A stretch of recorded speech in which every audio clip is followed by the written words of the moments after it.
The voices in my head. This may make you immortal, by Craig LeimKuehler. Our cast of characters include the announcer, Orson Swells, played by Craig. Dorothy Young, early 20s, sweet, innocent young woman. The niece of Dr. Charles Young, played by Sue. Dr. Charles Young, a dedicated man of science, mid-60s. He's a loving uncle seeking a way to delay death. An honest family man, played by Thomas. Mrs. Ella Young, wife of Dr. Charles Young, mid-60s, patient and understanding, played by Susan. Big Mike, 30s, not too bright henchman, with eyes for Miss Dorothy Young, played by Barry. Maria Cabrini, aka the Iron Duchess, 50s, a cold, calculating, thuggish mob boss who clawed her way to the top and plans to stay there, played by Catherine.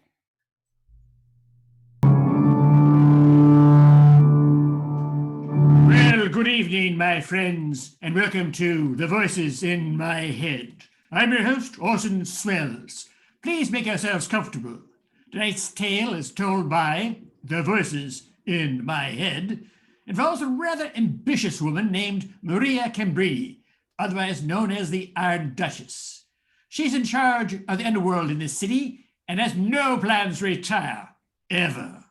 To help her in her quest, she has come to enlist the aid of Dr. Charles Young, a brilliant chemist who has been working on a way to double or even triple the human lifespan. As the story begins, we find Dr. Young in his laboratory, diligently toiling away through his filled beakers and vials, mysterious bubbling liquids, and acrid smells. His niece, Dorothy Young, enters. Uncle Charles, it's time to go. And Ella is going to be furious if we don't get home in time for dinner. After being married to Ella for 40 years, I'm well aware of her need for promptness. I just need to get a couple more notes and then we can go.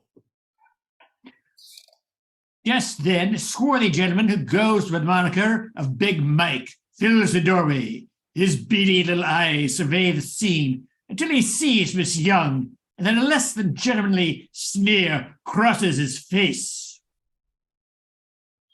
Excuse me, young man. Is there something I can help you with? What? Oh yeah. Are you Dr. Young? I am. What do you want? No, me, nothing. But my boss would like a word with you. Hey, boss, this is the place. Enter Maria Cabrini, a.k.a. the Iron Duchess, head of the largest criminal empire in the city. Thanks, Big Mike. Please wait outside while I conduct business with Dr. Young. Ah, you must be Miss Dorothy, his niece. I would urge you to join my assistant outside as well. I will do no such thing. It's all right, Dorothy. I'm sure she means no harm. Please do as she requests. Are you sure? Yes. This should only take a few minutes. Well, if you're sure. Yes, very sure. Now go.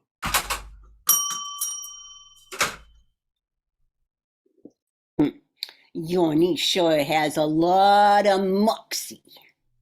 Yes, but that's not why you're here. You have enough of your own moxie. True, but you know why I'm here. The longevity formula. It still has a few flaws and I need to work out. Yeah? Well, then I suggest you get busy and work 'em out. It's taken me a lifetime to build my empire, and I will not let death stop me. Now you get that formula right, or I'm gonna give my niece, or your niece, over to Big Mike. Oh, you fiend, you wouldn't dare. Yeah, I think you're well aware of what I'm capable of.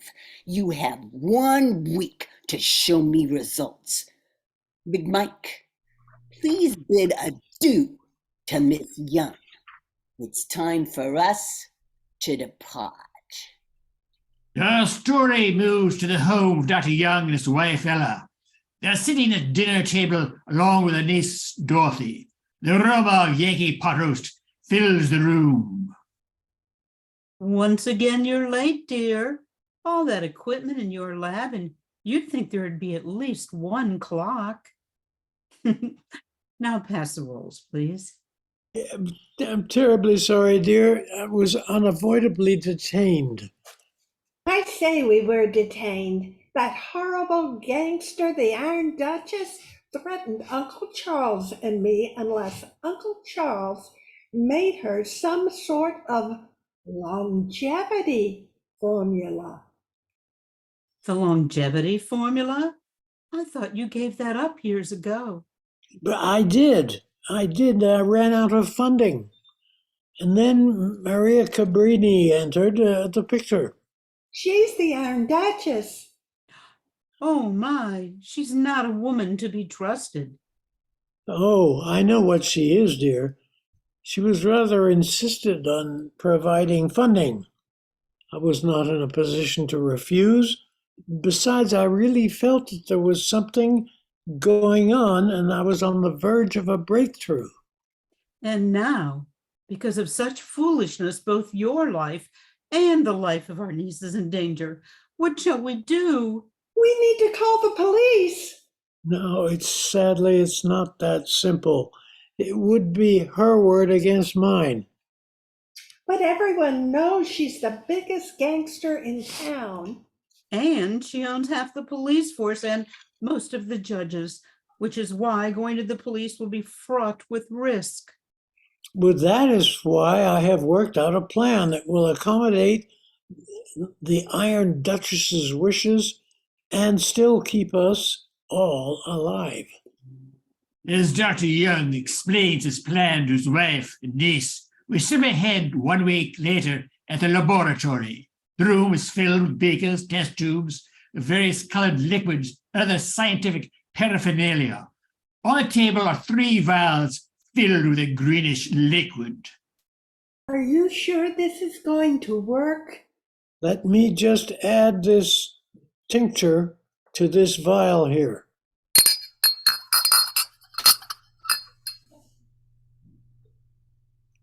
I believe we can rely on the greed and ambition of the Iron Duchess for things to go as I planned. If so, we shall finally sleep better tonight. Quick, hand me the vial with the light blue liquid. He swallows the bluish liquid just as the door flies open. Then Duchess and her associate Big Mike stand in the doorway. Their eyes scan the room for unwanted personnel. Seeing none, Big Mike enters with the guns drawn. Okay, boss, all clear. Good. I wouldn't want anything to interfere with tonight's proceedings. I hope that you are prepared to deliver what you promised. Yes, of course, exactly as you requested. There are 3 vials. This longevity formula may very well make you immortal.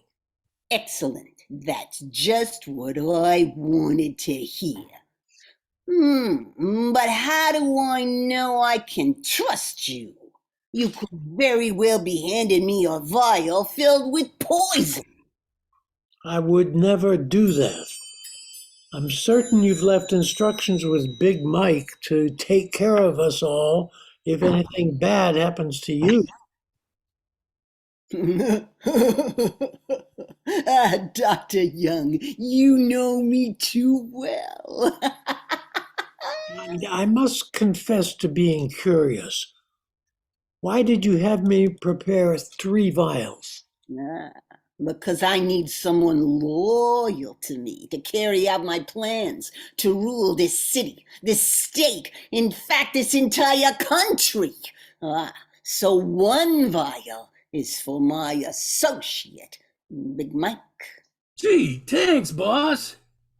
And who is the third vial intended for? Ooh, is it for Miss Dorothy? No, you may want to enjoy the pleasure of Miss Dorothy Young's company for all eternity, but it's not practical. The third vial is for the good doctor. Should some unforeseen something or other occur down the road, he will be there to correct his mistake or suffer the consequences. So now, if you would be so good as to swallow the contents of this vial first, Doctor. The brave doctor lifts the vial to his lips. The green liquid slides down his throat. Big Mike and Aunt Duchess sit down to carefully watch his reaction. Time passes. I tell you, I feel fine. I would never risk poisoning you or Big Mike with the lives of my wife and my niece on the line. All right. It's been an hour. Now it's Big Mike's turn. With pleasure, boss. Big Mike swallows the green liquid greedily and licks his lips as his eyes come to rest on Miss Young.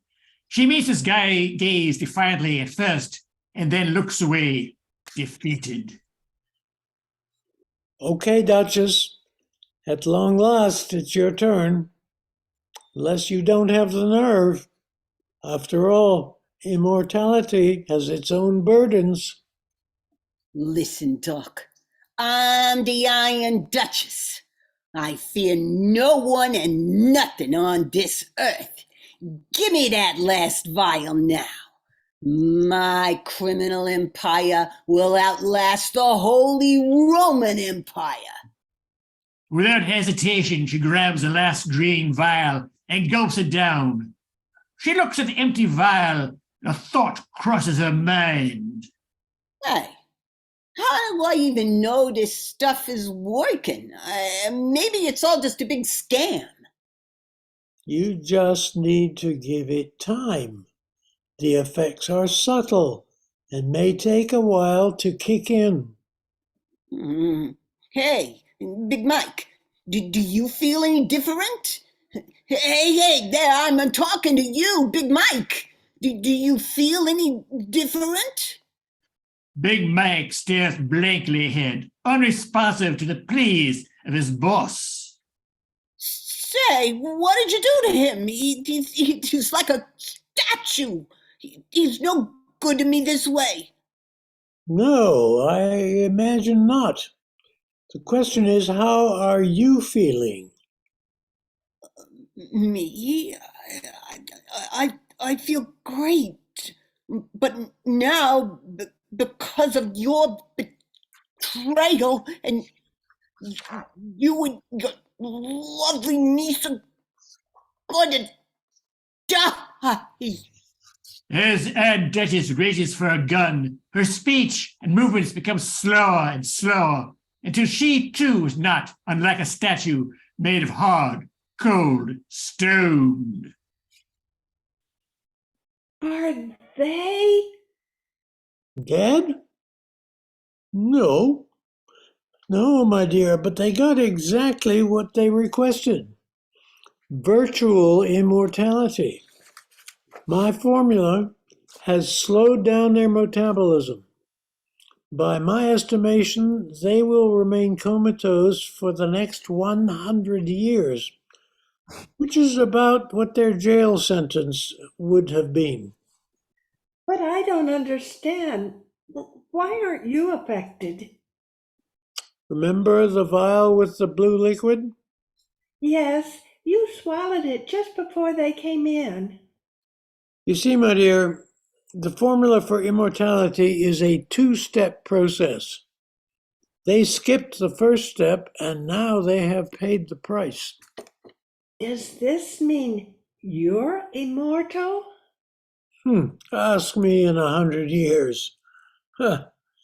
Now let's call the police and have them finally taken and put away where they belong. And now it's time for us to bid adieu. Dr. Young and his niece, Dorothy. Please join us next week for another thrilling episode of The Voices in My Head. I'm your host, Orson Swells, hoping all the voices in your heads are pleasant ones. The Voices in My Head, The Muse by Craig LeimKuehler. Our cast of characters include Orson Swells, your host of The Voices in My Head, a program about strange and unusual circumstances, pompous and overbearing, played by Craig.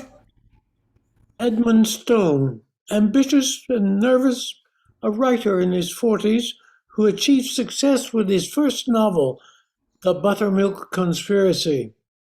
Now he's desperate to maintain that success at any cost. Played by Thomas.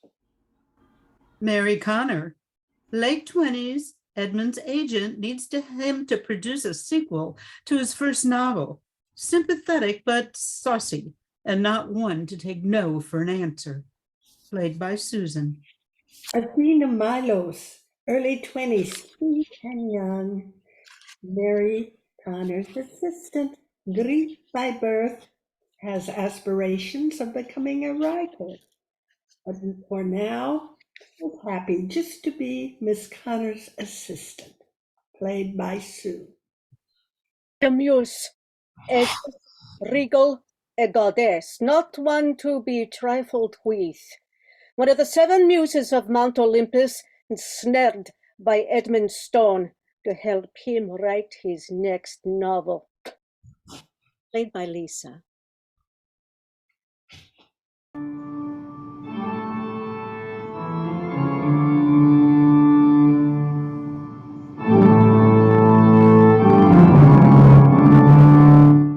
Good evening and welcome to The Voices in My Head.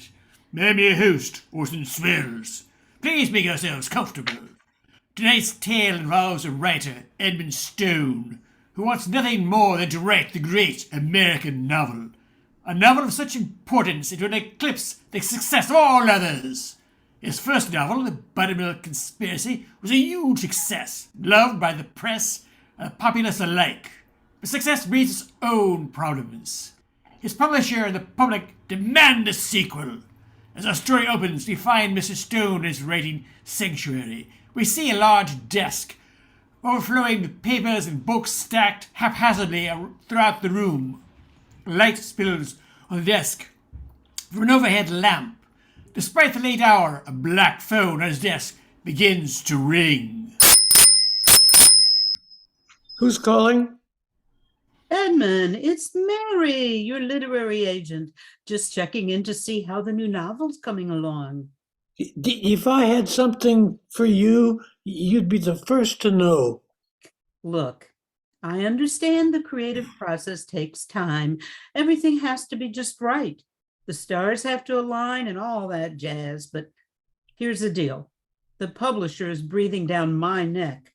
You gotta throw me a bone. An outline, a chapter, even a page of random words. Otherwise, they're going to demand a return of the advance they gave you. But they can't do that. I've already spent the money. Tell me something I don't know. That trip you took to Greece must have cost a pretty penny. Now either produce something or you got to return the money. I can only stall them for so long. Please, I need more time. You have to the end of the week. I suggest you get to work. Now, I'm hanging up the phone. Stone makes his way to a small, windowless room on the 3rd floor. In the corner sits a woman of ageless beauty in a flowing white gown with black coal hair falling to her shoulders in ringlets. A long chain shackles her to a wrought iron radiator. Please, you've got to inspire me to write. I'm desperate. I'll give you whatever you desire. Oh, what I desire. My gifts are too much for just one mortal. They are meant to be shared with the world. I am your prisoner now, Not because of these chains, but because of the ancient spell that binds me to you. All you must do is say the words that break the spell. Esse Eterios. Never. That's the one thing I'll never give you. One way or the other, I will be free. I am the goddess, and I will outlive you. Yes, I know a goddess can live a long time, but they can also die, slowly and painfully. I did not want to come to this, but if you won't grace me with your gifts, I will be forced to take them. Wouldn't dare. I'm sorry, but you leave me no choice. No, no, no, stay back! Shortly thereafter, Mr. Stone produced the sequel to his first novel. It shot to the top of the bestsellers list, then another, and another. He was adored by critics and the public alike, but as his fame grew, he became more and more reclusive, seldom leaving home, shunning public appearances, until his prolific output came to an abrupt end one day.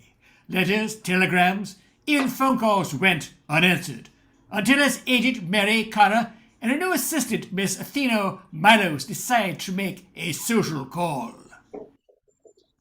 Are you sure this is okay? I mean, I'm excited to meet him. I'm a huge fan, but I know he likes to guard his privacy. Miss Milos, relax. He may be a little eccentric, but he's just an ordinary man. Besides, it'll do him good to have a little social interaction. It's not healthy to stay locked away all the time. Now go ahead, ring the bell. Nobody seems to be at home. He's got to be home. I see his car in the garage. Let me try the door.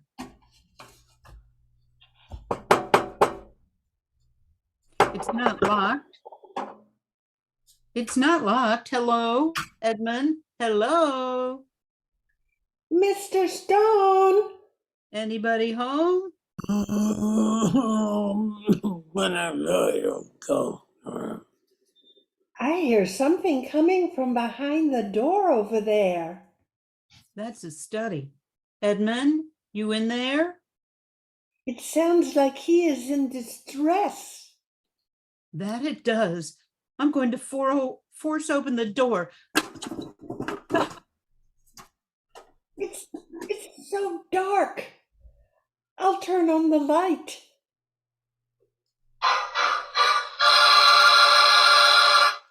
As light fills the room, MiraCosta and Miss Milos cannot believe their eyes. The room is in total disarray. The furniture has been pushed to the middle of the room. Heavy curtains block out the light from outside, and on the walls there is writing, scrawled in blood from floor to ceiling. But most shocking of all is Mr. Edmund Stone, pale, squinting, unshaven, and emaciated, his clothes torn, filthy, odorous. His fingers covered in blood. He acknowledged them with a mournful plea. Oh, please make it stop. I beg you. Oh my goodness! What's happened to you? Make what stop? Her. Edmund, you're the only one here. Tell her, please. I tell her I said, esse heterois. Esse heterois. Tell who? What does that even mean? Greek is my native tongue. Esse esteros means you are free. She's in the room on the third floor. Here, you'll need this key. He pulls a heavy iron key on a cord around his neck and hands it to Athena. She looks from Mr. Stone to her boss for guidance. Please, I beg you. As he says, Athena, it's probably just his imagination, but it can't hurt to check it out. Athena takes the key and cautiously climbs the steps to the third floor. Her heart beats with terror at what she might find. Meanwhile, Mr. Stone makes a dark confession to his friend and agent, MiraCosta. Don't ask me how, but while I was in Greece, I managed to trap one of the actual muses. What? What are you talking about? I was desperate for divine inspiration, desperate to be the greatest writer of all time. But you're known the world over. Your work is incredible. After my first novel, I had writer's block. I didn't find success again until after I entrapped her. At first, I was thrilled, but as time wore on, the ideas kept coming faster and faster, and I couldn't control them. I had to write them all down. I ran out of paper. I ran out of ink. I resorted to writing on walls using my own blood. Every time I tried to free her, I was caught in a fresh tidal wave of ideas I could not escape.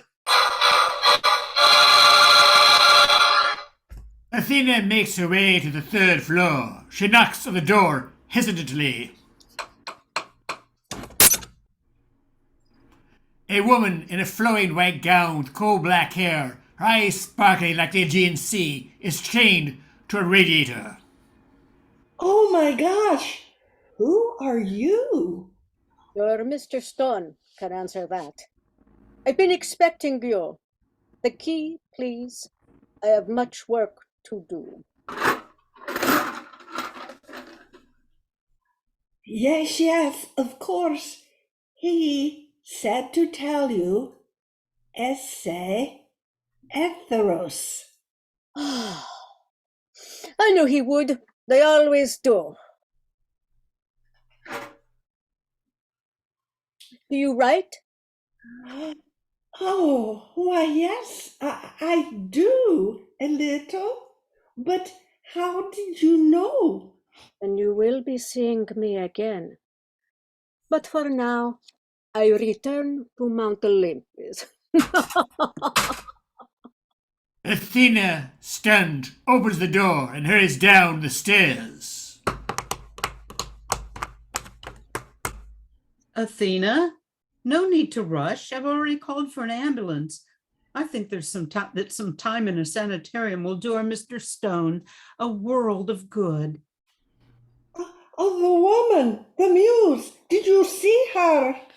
What woman? It's just you, me, Mr. Stone, and his overactive imagination. No, I tell you, there was a woman, just like he said, chained to a radiator in the bedroom. She said she was his muse. Nonsense. I was here the whole time. If anybody had come down the stairs, I would have seen them. Perhaps I should book 2 rooms at the sanitarium.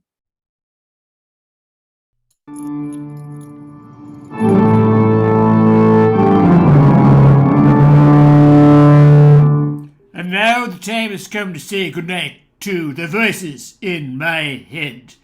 I'm your host, Orson Swells. Join us for our next episode entitled This May Make You Immortal. Until then, may all the voices in your head be pleasant ones. Dr. Placebo's Pink Pills for Pale and Pasty People by Craig LeimKuehler. The cast is the announcer, played by Susan. Beverly Drinkwater, 80s, a very spry octogenarian, played by Sue.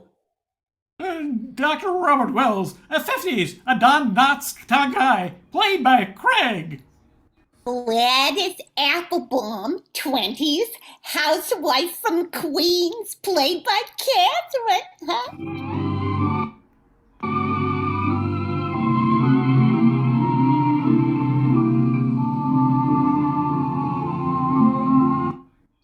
Hello, ladies and gentlemen. I'm here to tell you about something truly amazing. Do you feel tired, run down, on your last legs? Does life seem to be passing you by? Are you pale and pasty? Well, I have just the thing. Dr. Placebo's pink pills for pale and pasty people. Don't just take my word for it. Here are some unsolicited testimonials from a few of the thousands of satisfied customers, like Beverly Drinkwater of Scranton, Pennsylvania. That's right. Before I discovered Dr. Placebo's pink pills for pale and pasty people, my life was a dull and endless rut. It was all I could do to drag myself out of bed in the morning. Now I wake up each morning with a smile on my face and a song in my heart. Everyone notices that I'm bursting with energy. Now, if you'll excuse me, I've got to get home to change the tires on the tractor and carry the anvil up to the attic. Or Mr. Robert Wells, a bachelor from Ames, Iowa. Before Dr. Placebo's pink pills for pale and pasty people, I was not the rugged He-Man that you say before you. Dr. Placebo's pink pills for pale and pasty people turned me from a timid lamb into a fierce lion. Now my social calendar is filled with frisky fillies. Roar! And finally, this housewife from Flushing, Queens, Mrs. Gladys Applebaum. For me, what a blessing Dr. Placebo's pink pills for pale and pasty people has been. I was dragging my tuckus, schlepping at the packing plant. Then my boss, Mr. Cohen, such a mensch, gifted me Dr. Placebo's pink pills for pale and pasty people. Suddenly, my production went up. Then I'm suddenly employee of the month. And even with the arrival of the twins, Caleb and Isaac, I still have enough energy to whip up a tasty brisket and savory potato kugel from my whole family. Oh, I'm telling you, you can't beat Dr. Placebo's pink pills for pale and pasty people. Get some today. You won't regret it. And perfect for the holidays. Oh. So there you have it, just a handful of the thousands of satisfied customers who have benefited from Dr. Placebo's pink pills for pale and pasty people. Head down to your local friendly pharmacist and get your supply of Dr. Placebo's pink pills for pale and pasty people. That's Dr. Placebo's pink pills for pale and pasty people. Great for the holidays.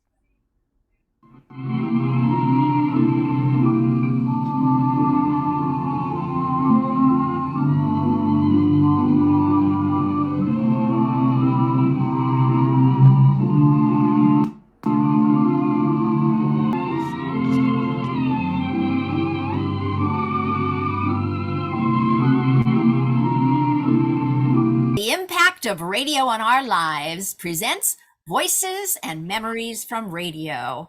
Concept by Ruth Ann with contributions by Craig and the entire radio cast. The cast includes... I'm Ruth Ann. Hi, Catherine. Hi, I'm Thomas. Oh, I'm Lisa. Hi, I'm Sue. Hello, I'm Craig. Hi, I'm Barry. And I'm Susan. Hey, everybody. Did you ever think about the impact that the golden age of radio had on our lives?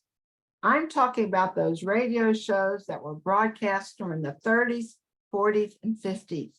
Let's share some voices and memories from the golden age of radio.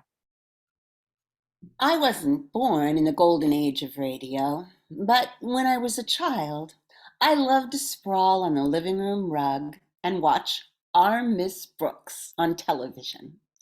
I thought Eve Arden was every bit as funny as Lucille Ball. I didn't realize then that our Miss Brooks had begun on radio in 1948. Here's a scene from the radio show where Miss Brooks is talking to one of her students, Walter Denton, who complained he was kept up all night from strange noises. Oh, Miss Brooks, it's no use. I just can't get to sleep. Cheer up, Walter. We'll be in class soon. You've never had any problem falling asleep there. Now, while I was too young to experience the golden age of radio, my father told me about some of the programs. One of the radio programs he told me about was the Burns and Allen Show. At bedtime, a running gag for my dad and me was he would play George Burns and he liked me to play Gracie Allen. Even though I really didn't get the joke when we first started playing the game, I liked making my dad laugh. So I played along. Say goodnight, Grace. Good night, Gracie. Sundays, my family of 7 would pile into our family car for Family Day. First, we ate lunch in a restaurant. Then we would go to a movie or play miniature golf. Sometimes we'd have a picnic or go for a swim. Toward the end of the day, I wanted to return home and listen to my favorite show, Blondie, especially the beginning announcement. After arriving home, everyone would exit the car except me. I was allowed to stay by myself in the front seat next to the radio. I knew exactly where Blondie was on the radio dial. It made my 8-year-old self laugh. Don't touch that dial. Blondie! The Betty Crocker School of the Air was our nation's first radio cooking show. In 1945, according to Fortune magazine, Betty Crocker was second most famous woman in America, right behind Eleanor Roosevelt. Each show is dedicated to, quote, the young, attractive, and gallant war brides. I chose to honor this fictional female because of her lasting impression on American history. Speaking of radio cooking shows, one of the most successful shows was the Mary Lee Tyler program. The program began broadcasting in 1933 and continued all the way until 1954 and was the highlight of many homemakers in the early 30s, all through the 40s, and in the 50s too. In the 1930s, the homemakers learned how to stretch a dollar to make a hearty meal, while in the 40s, homemakers learned how to substitute rationed ingredients in recipes. And then in the 50s, well, interest began to wane somewhat. Mary Lee Tyler was Miss Irma Probst, the spokesperson for Pet Milk Company. The 15-minute program was always the same, with Mary Lee Tyler introducing the story of the week, a light domestic drama featuring a young married couple by the name of Jim and Sally Carter. And then they'd always ended up giving somewhat of a recipe at the end of the program.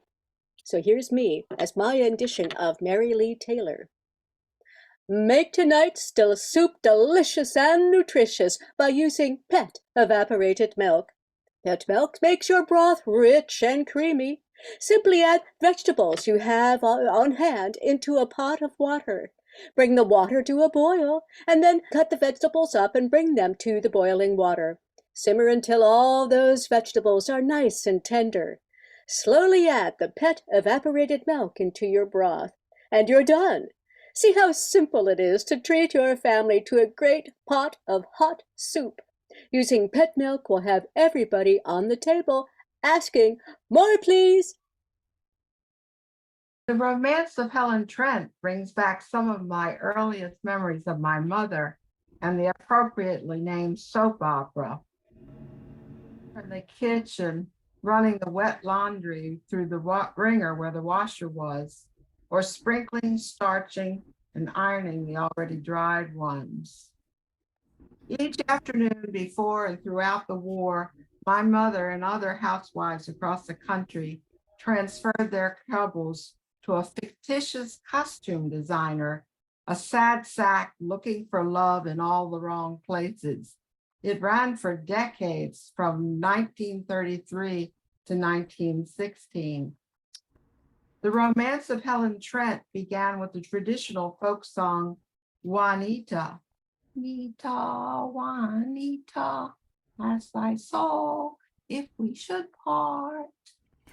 Once again, we bring you the romance of Helen Trent, who seeks out to prove for herself what so many women long to prove, that because a woman is 35 or more, romance in life need not be over, that romance can live on in life at 35 and after. Another program, Let's Pretend, represents my first experience with live theater.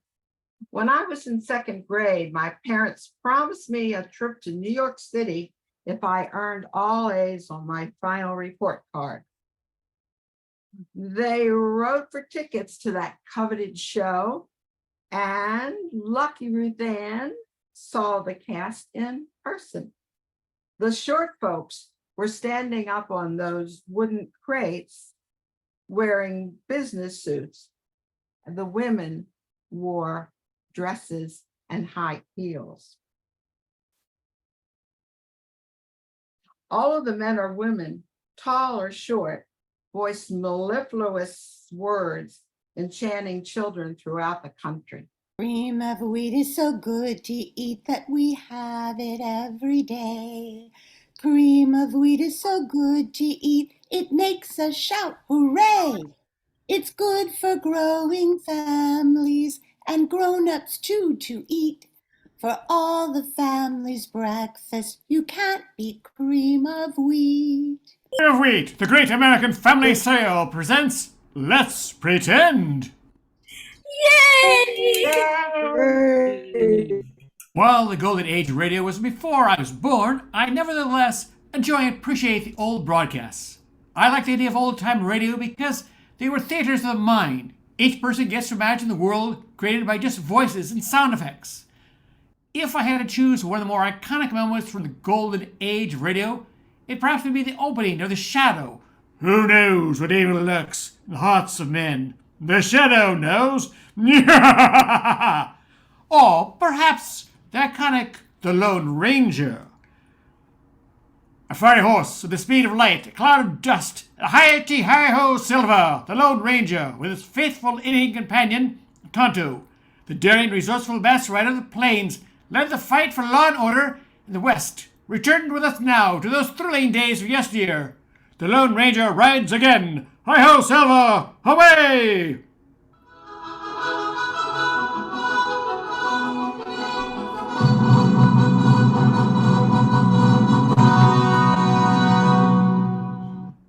And now for some famous moments from the golden age of radio.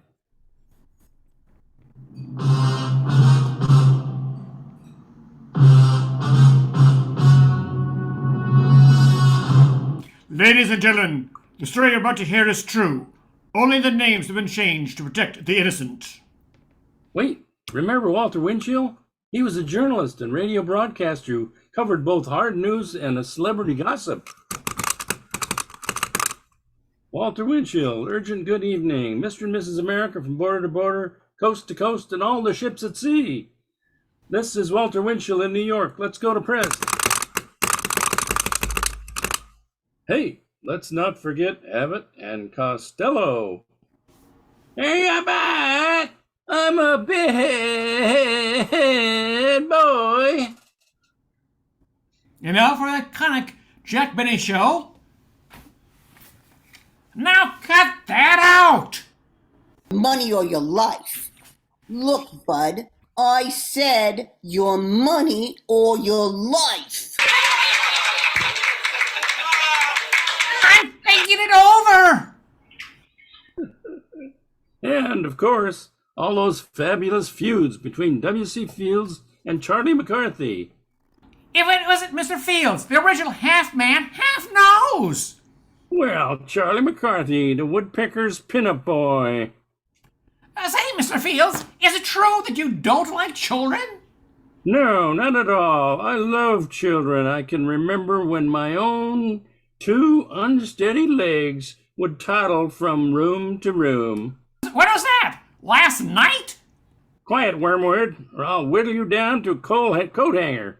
Tell me, Charles, is it true that your father was a gate-legged table? Well, if it is, then your father was under it. Ah, you studded spruce. I'll throw a Japanese beetle on you. Why, you old barfly, I'll stick a wick in your mouth and use you for an alcohol lamp. Let's not forget Fibber McGee and Molly. It ain't funny, McGee. Oh, gotta straighten out that closet one of these days. And of course, we shall never forget FDR's classic fireside chat. We are not prisoners of the fates, but prisoners of our own minds. The test of progress is not whether we add more abundance to those who have much. It is whether we provide enough for those who have too little. And I was born at the tail end of the golden age of radio. And I do remember riding in my mother's big old green Dodge, listening to soap operas. That was really special. But it was when I was in college that I really started to become interested in the history of broadcasting. Edward R. Murrow was a fascinating study. He was one of the first to report from the war zone during World War II. His first report as a war correspondent was from Vienna when he broadcast to the world. This is Edward R. Murrow speaking from Vienna. It's 2:30 in the morning and Herr Hitler has not yet arrived. Mr. Murrow went on to television, and he was one of the first broadcast journalists who actually began what we now call investigative reporting. Those were some amazing memories. The impact of radio in our lives is not just for those of us who had the unique experience of living through the age, but new generations are discovering the golden age of radio. That's right. And you too can even read, rehearse, and perform some of those classic radio scripts through this free class at MiraCosta College. So, what are some of your favorite old-time radio shows?